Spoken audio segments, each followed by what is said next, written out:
전시사변 아니었잖아요. 절차 안 지켰잖아요. 국민기본권을 이유 없이 제한했잖아요. 이게 내란이 아니면 대체 어떤 게 내란입니까? 계엄은 계엄이고 내란은 내란이고 다른 거죠. 혹시 집에 뭐 코끼리 같은 거 키우십니까? 이런 얘기를 했다 그러면 이거는 여성 혐오에 해당합니까? 아닙니까? 40대 윤석열을 보는 것 같아서 매우 유감입니다. 진흙탕 싸움이 시작됩니다. 이념 논쟁을 하는 곳은 아니잖아요. 서로 물고 뜯는 이러한 논쟁 좀 자중해졌으면 좋겠습니다.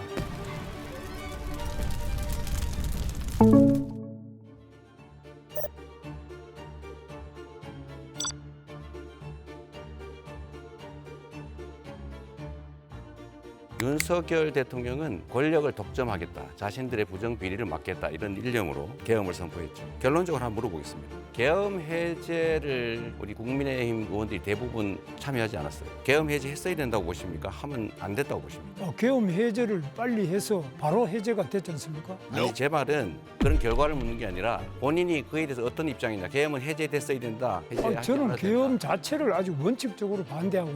알겠습니다. 제가 계엄은 저는 절대 반대고 계엄 해제는 뭐 더 말할 것도 없이 있을 네. 수가 없는 거. 우선은 국회에서 국무위원들 사과할 생각 없느냐, 기립해서 사과해라 그랬을 때 유일하게 일어나지 않으셨거든요. 사과할 생각이 없었던 겁니까? 일종의 그런 군중 재판식으로 수영교 의원이 사과를 하라고 사과를 했는데 더불어민주당 중심으로 해서 전부 고함을 지르면서 전 국무위원들이 일어나서 백배 사죄를 하라든지 이거는 일종의 폭력이지 국회도 아니죠. 그러면 잘못된 그 다음 단계를 한번 물어보죠. 네. 윤석열 대통령에 대한 탄핵 그리고 파면, 구속에 동의하십니까? 그 뭐 여러 가지 물으셨는데 윤석열 대통령이 지금 파면이 돼가지고 헌법재판소에서 아예 그 직이 없어졌지 않습니까? 네. 그래서 다만 처음에는 이것이 과연 내란이냐 아니냐 하는 부분을 그다음에 그 외에도 절차상으로 구속장 된 문제는 어떻든 간에 일단 파면이 됐습니다. 그렇기 때문에 우리가 오늘 선거를 하는 거고 제가 그걸 인정하기 때문에 이렇게 후보로 나온 겁니다. 이게 어떻게 내란이 아닐 수가 있냐? 전시사변 아니었잖아요. 절차 안 지켰잖아요. 국무회의도 하지 않았고 제대로 통지도 하지 않았고 국회를 침탈했고 국민기본권을 이유 없이 제한했잖아요. 이게 내란이 아니면 대체 어떤 게 내란입니까? 내란이 아니라고 말한 적이 없고요. 내란죄에 대한 재판은 지금 서울중앙지법에서 진행 중이니까 그 재판 결과에 따라서 판단을 해야 되지 왜 계엄을 내란이라고 바로 대입을 해서 내란범이라고 그러고 우리 보고 내란 동조범이라고 그러고 그런 것은 정말 언어 폭력이죠. 있을 수 없죠. 계엄은 계엄이고 내란은 내란이고 다른 거죠. 권영국 후보께 발언 시간 드립니다. 네, 내란 행위가 있었다는 사실을 인정하면 될 텐데 왜 이렇게 어렵게 얘기하십니까?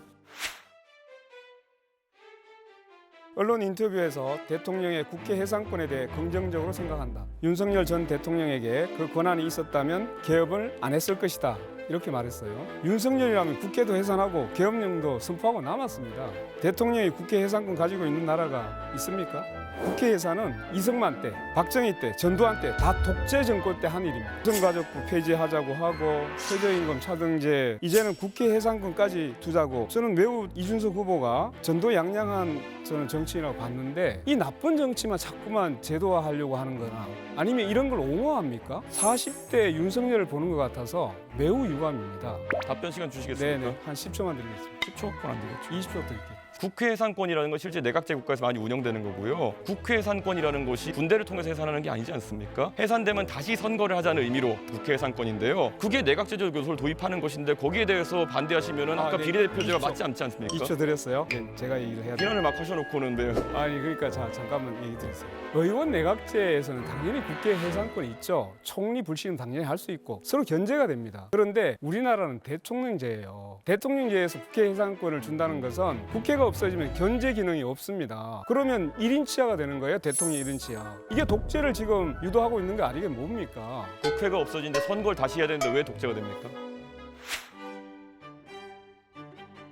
이준석 후보한테 좀 하나 물어볼게요. 그날 계엄 해제하는 날 이준석 후보는 술 드시다가 그때 알아서 집에 가서 샤워하고 거기서 이렇게 시간 끌고 있다는 게 도저히 납득이 안 되는데 해명을 한번 해봐 주시죠. 집에 가까운 위치에 있었고 그리고 식사 자리에 있던 다른 의원도 똑같이 했습니다. 그리고 제가 말씀드리지만은 제가 안 들어가려고 했다는 말씀은 허위 사실입니다. 제가 들어가려고 노력하던 모습이 다 찍혀 있는 것이고요. 거기서 말다툼을 하고 있을 때 옆에 누군가가 의원님 담 넘어서 들어가셔야 됩니다 하니까 시끄러 임마 이러면서 말 막았잖아요. 그때는 다른 이미 사람들은 저는 거기 끝난 있다가 뒤였습니다. 넘어서 옆으로 해서 담을 넘어갔거든요. 그럼 그때 들어오지 않은 민주당 의원 17명은 어떤 분들입니까? 아니, 딴 얘기하지 말고 본인 얘기를 해보세요. 아니요, 같은 기준을 적용하셔야죠. 아니 내가 물어본 건 본인 얘기예요. 자꾸 논점을 흐리지 뭘 마시고. 원하시는 건지 모르겠어요. 저를 도덕적으로 비난하시려는 겁니까? 아니면 어떤 기준을 잡으시는 겁니까? 질문에 답을 하시는 게 좋지 않겠어요? 그러니까 무엇을 문제 삼으시는 아니 왜 겁니까? 집에 가서 샤워하고 그렇게 여유 있게 했냐? 나라의 운명이 달린 여유 있게 하지 않았습니다. 즉시 가서 즉시 나왔습니다. 법인카드 사적 유용 혐의에 대해서 재판 공소장을 보니까 흥미로운 대목이 있습니다. 2019년부터 2021년 10월까지 과일만 2,791만 원 정도 법인카드로 사셔가지고 사적 유용 때문에 재판받고 계신 거거든요. 2,800만 원어치의 과일을 2년 동안 드셨으면은 2.8톤입니다. 혹시 집에 뭐 코끼리 같은 거 키우십니까? 사람이 어떻게 이렇게 많은 과일을 혼자 드신 겁니까? 아니면 어떻게 하신 겁니까? 대답할까요? 궁금합니다. 예. 그래서 엉터리라는 거예요. 그거는 제가 쓴 일도 없고 그 쓴 거 본 일도 없고 실무부서에서 과일 거래를 했다는데 그걸 제가 어떻게 합니까? 그걸 전부 제가 횡령을 했다, 지시를 했다, 알고 그랬다라고 기소를 했는데 그게 바로 엉터리 기소라는 뜻이고요. 그리고 당신은 기소됐으니까 죄인이다, 고발당했으니까 피의자다 이런 식으로 하는 거는 국민의힘이 하던 수법인데 예, 시간 다 우리 됐습니다. 이준석 후보는 좀 자제해 주시면 좋지 예. 않을까요?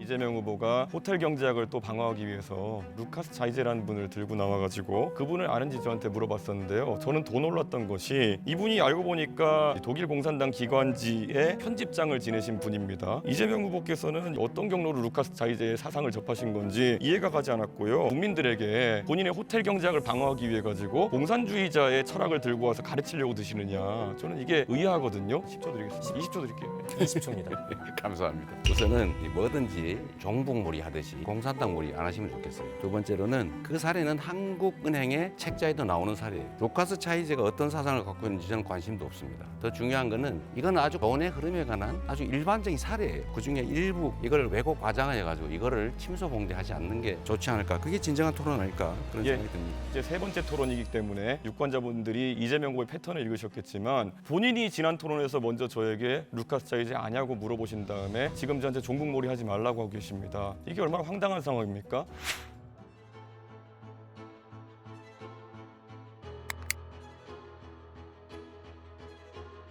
권영국 후보님께 좀 여쭤보겠습니다. 권영국 후보님, 그 사실 이재명 후보님이 사실 가족 간의 그런 어떤 좀 특이한 대화나 이런 걸 하셔가지고 문제되신 건 아까 사과하시고 이렇게 했었는데요. 민주노동 내 기준으로 여쭤보고 싶은 게 만약에 어떤 사람이 여성에 대해 가지고 얘기할 때 이런 얘기를 했다 그러면 이거는 여성 혐오에 해당합니까? 아닙니까? 그건 뭐 답변하지 않겠습니다. 민주노당 저는- 기준이 없습니까? 이런 성폭력적인 있죠. 발언에 대해서? 그건 있죠. 그러나 지금 이걸 묻는 취지는 잘 모르겠는데요. 기준은 매우 엄격합니다. 매우 문제가 되는 우리는- 발언입니까? 아닙니까? 우리는 당연히 이제 성적인 학대를 한다든가 이런 부분에 대해서는 누구보다 엄격하게 정하고 있습니다. 이재명 후보님 동의하십니까? 시간을 충분히 주고 질문을 아니, 하시면 좋겠어요. 동의하시는지만 답하시면 됩니다. 동의 안 하시는 겁니까? 이런 발언이 문제 있다는 것을? 시간과 규칙을 지켜서 하시면 좋겠어요. 네, 이준석 후보의 주도권 토론 시간 여기서 마무리됐습니다. 이어서 이재명 후보의 주도권 토론 시간입니다. 어쨌든 우리 이준석 후보님은 주로는 그런 정부의 앞으로 나아갈 길, 국민의 더 나은 삶 이런 것보다는 그런 신변 잡기에 관심이 많으신 것 같은데 본인의 신변 잡기도 한번 되돌아보시기를 부탁드립니다.